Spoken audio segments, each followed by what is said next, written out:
So I've gotten a lot of emails and phone calls about what's going on right now with Attorney General Mark Herring and the defense of the marriage amendment. So I wanted to take a second and give you my thoughts on what I'm hearing up here.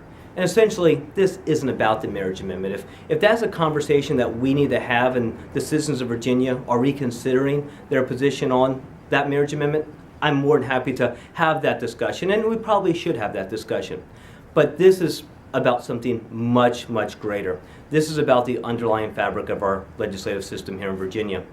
You see, we have a system that's bicameral. We have a House and we have a Senate, and we create bills and we pass bills, and then they go to the governor to be signed into law.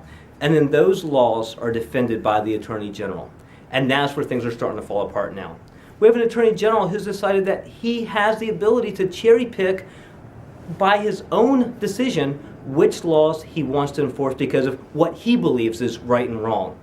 You know, he says that our constitutional amendment is unconstitutional when compared to the U.S. Constitution. And maybe he's right. There are people that argue that case, that believe with as he does, and there are people that argue that it's not. But at the end of the day, the court that's going to decide that issue is probably going to be the Supreme Court. And that would give us the long-term solution that I think everyone on both sides of the issue is looking for. You see, what Attorney General Herring's doing right now is a short-sighted, what he believes, solution, where he just ignores the marriage amendment.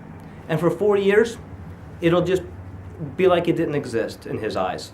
But then in 4 years from now, when we have a new Attorney General who maybe comes back and looks at that marriage amendment and decides it should be defended and enforced, it puts all those couples that decide to marry the person they love in a quagmire.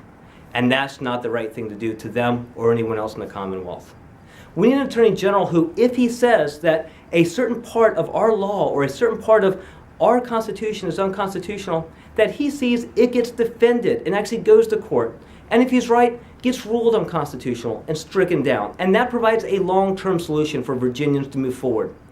Not just bury his head in the sand and provide a short-term solution for 4 years and decide that someone else can deal with it when he's gone. And that's what I hope that y'all will help provide. You see, if we allow this to continue down the path that Attorney General Herring has, it may be this issue today. It may be him deciding not to enforce the right to work laws tomorrow, which has been paramount to Virginia being the best place in the country for business. It may be a future Attorney General deciding not to enforce the workman's comp laws that Virginia has on the books to protect those individuals when they get hurt on the job. And you can see that slippery slope.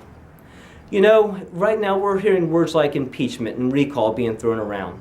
I just hope Attorney General Herring is a reasonable man who listens to the people and the citizens of the Commonwealth of Virginia. And I'd ask you, Republicans and Democrats alike, to reach out to him, whether it's via email or phone call or letter, and ask him to defend this Constitution. And if he feels, as some other Attorney Generals have in the past, that he's incapable to defend it because of his personal beliefs, then do what others have done and bring an alternate counsel to defend it on his behalf. Completely understandable that having done so. And then our laws and our Constitution will get their day in court. And if they're found to be unconstitutional, as Attorney General Herring believes, it will be struck down and provide a long-term solution for Virginia to move forward, not a short-term gap measure for the next 4 years.